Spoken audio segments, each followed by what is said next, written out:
Good morning, good morning.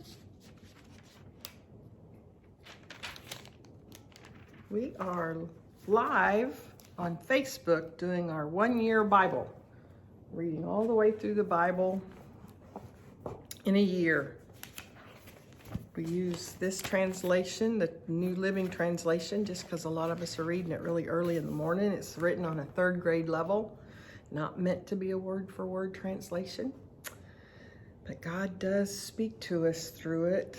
October the 29th, and we're reading in Lamentations. And there's 1, 2, 3, 4, 5, 6, 7 and a half columns of Lamentations this morning. Yay, Debbie's got power in Blanchard, Oklahoma. That's a good thing. Thank you, Lord, for power. Carrie Steinke's on, and Debbie, and Judy, and Stacy, and another Judy, and Jana. Good morning, Sandra. Hi, Bandy, and Judy. Love to see you guys, and Eileen's on giving us our hugs. Good morning, good morning.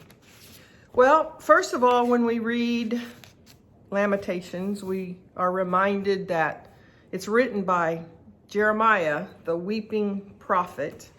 I know I've been emphasizing that, but I've been sharing with you guys that God's been dealing with me about the man Jeremiah and what his life was like and what a life dedicated to God looks like, perhaps. And you can, if it's from the man's perspective, Jeremiah's perspective, Jeremiah knows intimately that Jerusalem, the Israelites, is God's chosen people. They are God's chosen people. They are special to God. They are set apart. They are called for a destiny. God has a great plan for them. In fact, Jeremiah is the prophet that told them, that God spoke to them through Jeremiah and said, "For I know the plans that I have for you, plans to prosper you and not to harm you." And they wouldn't listen, and they wouldn't listen, and they wouldn't turn back. And so, first glance today's reading, we read it from his broken heart. It's why it's called Lamentations. In fact, this book was read to the Israelites for years, every year, as a reminder of their exile and as a reminder of what happened as a result of their sin. They would recite this book long after Jeremiah was gone. They would read his book to their people every year as part of their tradition, because it was a reminder of their sin. So from Jeremiah's point of view, how broken his heart was, this was excuse me, I swallowed wrong. Ooh. This was his hometown. These were his people. And he knew they were God's people. I mean, he knew. I mean, it's like having a child that you know is specially gifted and has special talents and is so smart and so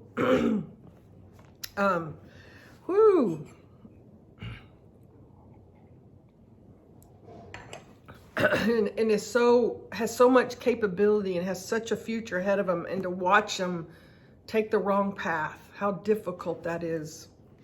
That's how Jeremiah was feeling, the weeping prophet. But then you look at it from God's perspective. God is the one that inspired Jeremiah to write what he wrote. We're reading God's heart about his people, the same feeling that Jeremiah had. God's chosen people. He tells us, if you love your own children and want to give them gifts, how much more do I love you? And this is how he was towards the Israelites, but to have them continually rebel against him and continually be ungrateful. Actually, what happened, and I think that we saw that in today's reading, that they had it made. The gates were there, keeping them safe. They had prophets in place that would speak to them for God. they had everything they needed. God had supplied everything that they needed, and they just got lax. I mean, they just got lax. They just took for granted what all their blessings were. They didn't know how good they had it. And they just allowed sin to creep in, and they just, you know, it's why they warn them about the yeast, because once the yeast is present, it spreads and it spreads and it spreads. One bad apple spoils the whole bunch. That's what took place. And you know, I was reminded of where we are in 2020, and just myself, I guess, just myself. As much as I try to stay thankful, and as much as I try to focus on the blessings, and by far I'm better at it now in my life than I ever have been. I can remember a year ago sitting at this table and talking about how grateful I am for this free country, how grateful I am that I can hold Bible study in my dining room and never have to worry that they'll come after me. I can remember the security and the safety that all my loved ones was safe. I mean, we've had cancers, we've had some diseases, some heart disease. You know, there were pockets of things that we had that are horrible, horrible diseases, but I remember the safety and how it felt.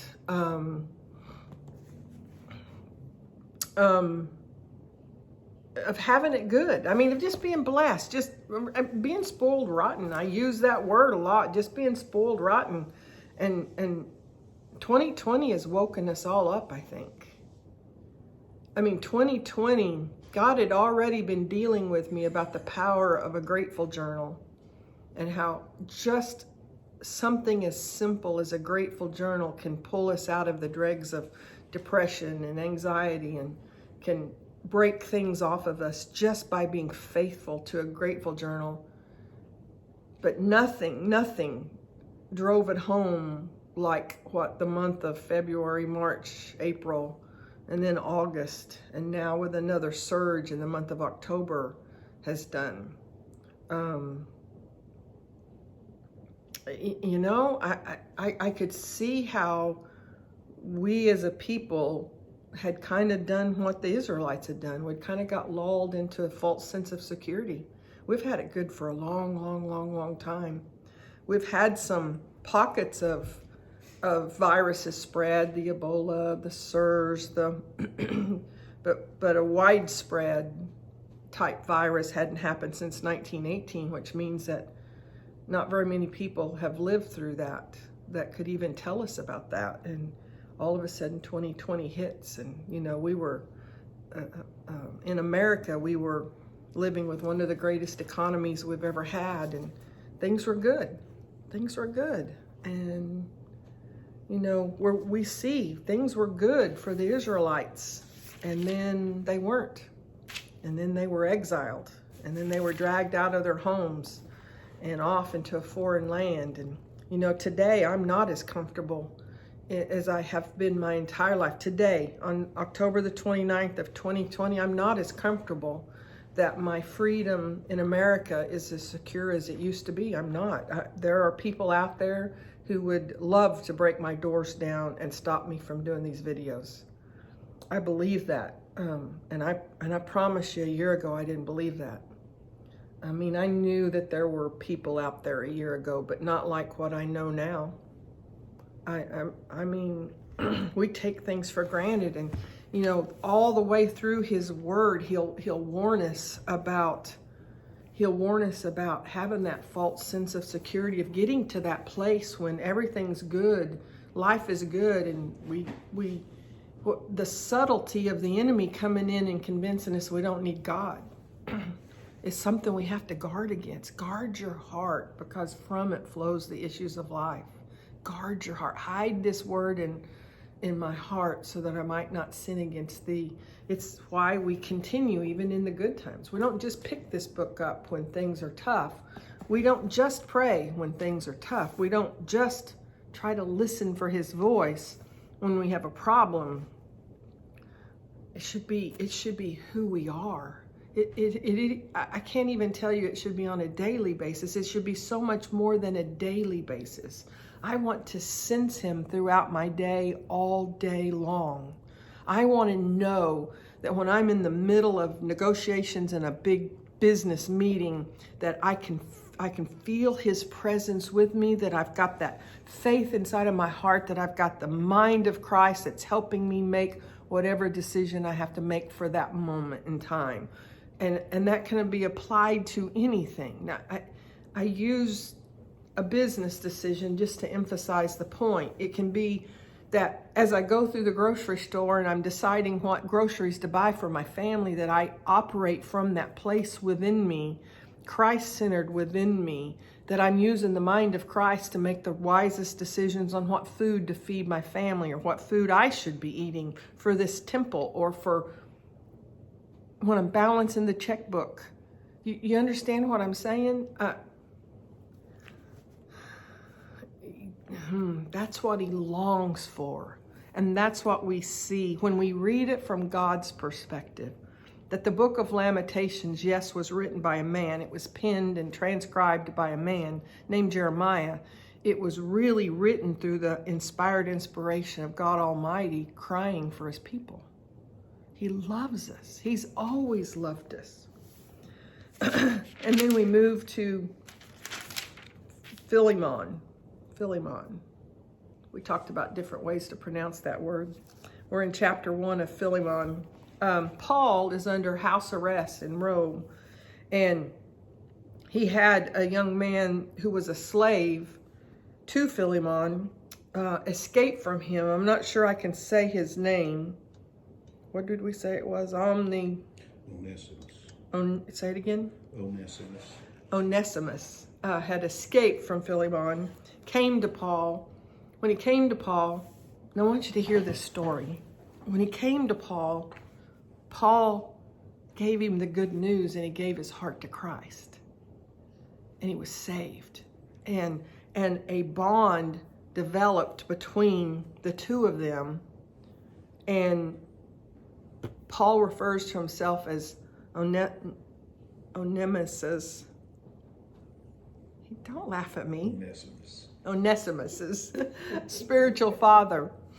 And then he's pleading with him to go back to Philemon. Now, Philemon was a Greek landowner, and they were holding churches in his home. That's why oftentimes it's referred to as the church at Philemon, because the church was in his home, the man Philemon's home. They were holding church services there.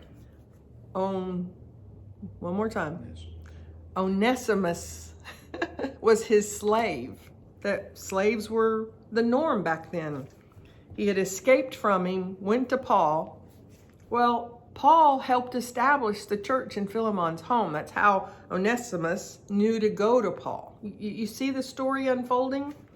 And what I love about this is he was breaking the law for the slave to leave Philemon.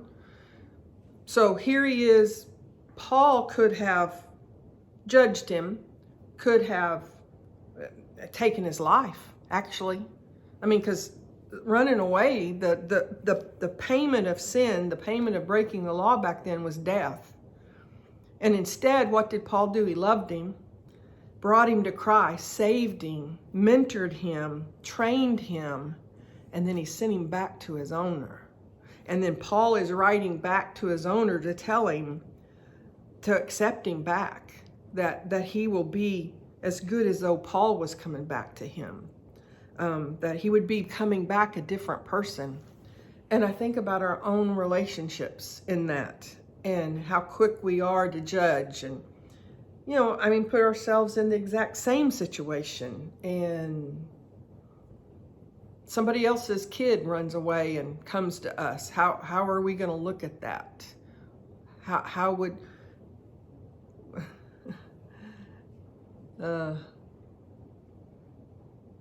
what is our tendencies? I think we have two tendencies. We would judge the runaway child, or we would judge the parents of the runaway child, or both. Instead of seeing it as an opportunity to spread the good news, as an opportunity to be used by God, not just in the young child's life, but to be used by God in the family's life. I mean,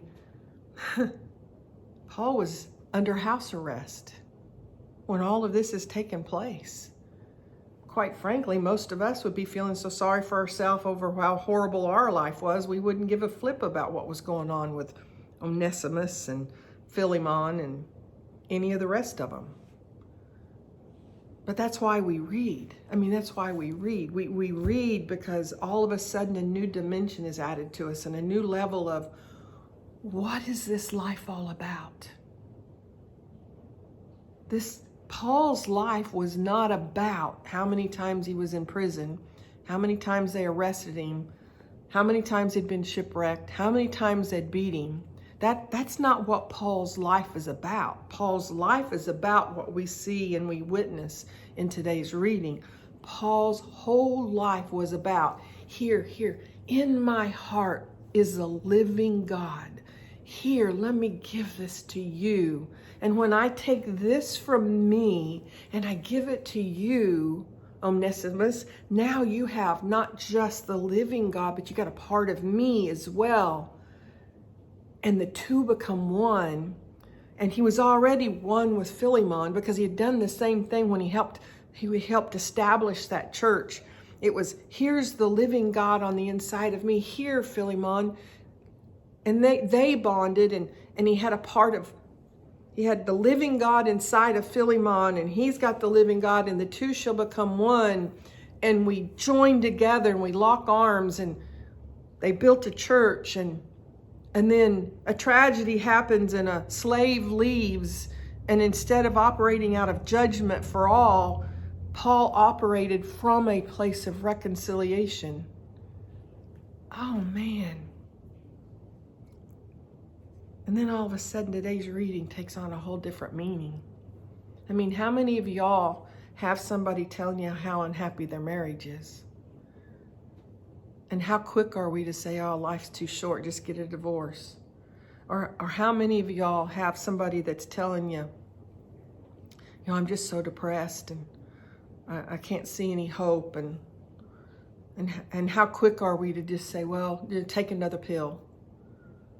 I mean, how quick are we when whatever we encounter to open our heart up and say, I want you to have what I have. I've got this deep joy inside of me, and I can wake up happy in the morning, Crystal. I can wake up with joy every morning. I wake up because I got this thing inside of me. It's called Jesus living on the inside of me, and I want you to have it. I want to give it to you. I want you to feel what I feel.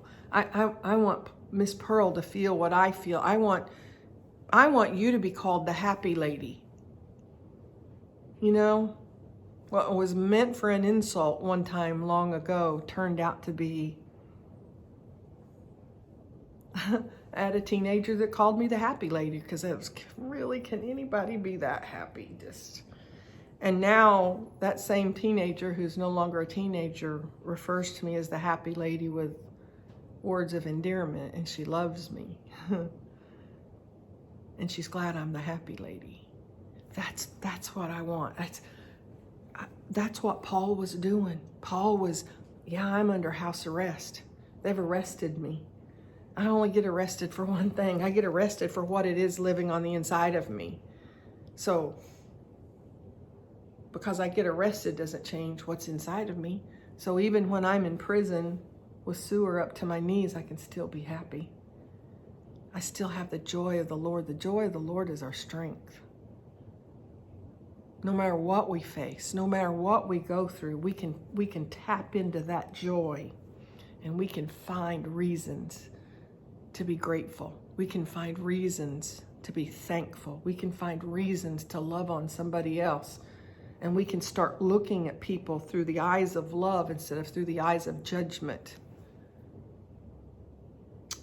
And I so want to continue that journey. I'm not the same as I was last year. And as I follow Matthew 6:33 that says, seek ye first the kingdom of God, and all these things will be added unto you. I won't be the same as I will be on October the 29th next year. So it's a thankful Thursday.